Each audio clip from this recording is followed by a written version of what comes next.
I mean, for me, this is the most high caliber awards season I can remember for a very, very long time. A lot of the major contenders at the Golden Globes are expected to go on and do well at the BAFTAs and Oscars as well, are very, very, very good films.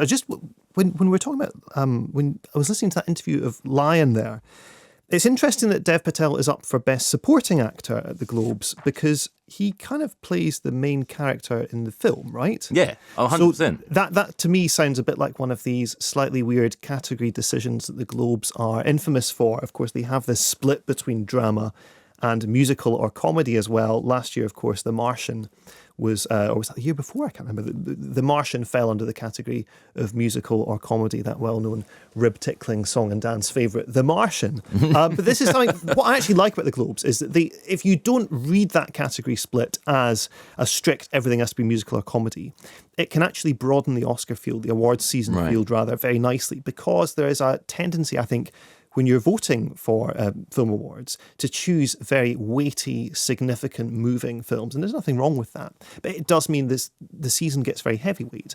Whereas musical or comedy basically introduces this lightness of touch back into, and if you look at the nominees this year, things like Deadpool. I mean, Deadpool, a film that nobody back in February last year thought it was going to make the money it did, let alone be cropping up at the Golden Globes Awards, the Golden Globe Awards 11 months later. But there it is. It's been nominated alongside Florence Foster Jenkins, Sing Street, 20th Century Women, very, very different films, and also La La Land.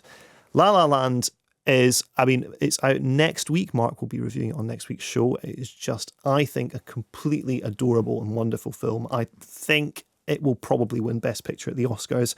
I think it will almost certainly win Best Motion Picture, Musical or Comedy at the Globes. And it is also a musical and a comedy, so it deserves to be in there. Yep, and I think as well, it's got these great central performances from Ryan Gosling and Emma Stone, who are both up for Best Actor and Best Actress in Motion Picture, Musical or Comedy. Again, I just think this film is so kind of appealing to Globes voters that it is likely that La La Land will do a little sweep among those three categories, if not potentially further. City of Stars, the main song from La La Land, is nominated for Best Song. A song that you were whistling to yourself before we came on air. It's that infectious. Right. I didn't expect, I'm not really a musicals guy, I'll be honest. I didn't expect to be, I was totally blown away by it. I really was. From the opening number, it really won me over. I think people should be excited about going to see it if they haven't done it. It's deeply nostalgic. It's nostalgic for Golden Age Hollywood. It's also nostalgic for the Jacques Demy musicals like Umbrellas of Cherbourg as well, which kind of using what MGM did back in the 50s and deploying it in France in a different way. It does a bit of that too, and it's a lovely film. So I do hope and expect that to win Best Musical or Comedy. In the drama category, much as I know you're a champion of Lion, there's a film called Moonlight by a director called Barry Jenkins, which is just wonderful. It's about a guy who's growing up, a young black guy growing up gay in Miami, without a father figure in his life. Mahershala Ali as well, who was in House of Cards, as he was a lobbyist in that, and is terrific. It's playing a very, very different role as this kid's kind of surrogate father figure, a drug dealer on a local estate. And it sounds like quite a downbeat film when I describe it in those terms. It is incredibly uplifting and moving and wonderful. Again, that's out, I think, in February. It's a while off yet, but that will be one to look out for as well. I expect that will do well too. The other one I want to briefly mention is Jackie, the Jackie Kennedy biopic with Natalie Portman, which has the air, perhaps, if you've seen any of the trailers or the publicity, of being a Grace of Monaco or Diana style fest. Right. And it just isn't. It's a wonderful, directed by a Chilean filmmaker called Pablo Larraín. It's his first film in English. And it is a massive, enormously important and visceral film about how America was then and how America sort of regarded itself as this slightly toy town version of the ideals on which it had been built hundreds of years previously.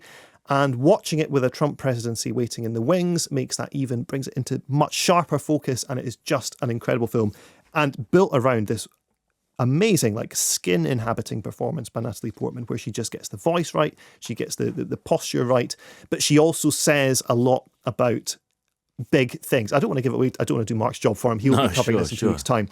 But it's, I think even in a strong field against Amy Adams is in there, Isabelle Huppert is in there, Ruth Negga in Loving as well is terrific. But this is the performance for me that really stands out in the big shout category. Yeah. Big shout. And any chance for Moana up against Kubo? I mean, I saw Kubo with you randomly, didn't I? Yes, right. it's a strong year for animation. Kubo is a fantastic film. Moana's wonderful. And My Life as a Zucchini, which will be released in the UK as My Life as a Courgette.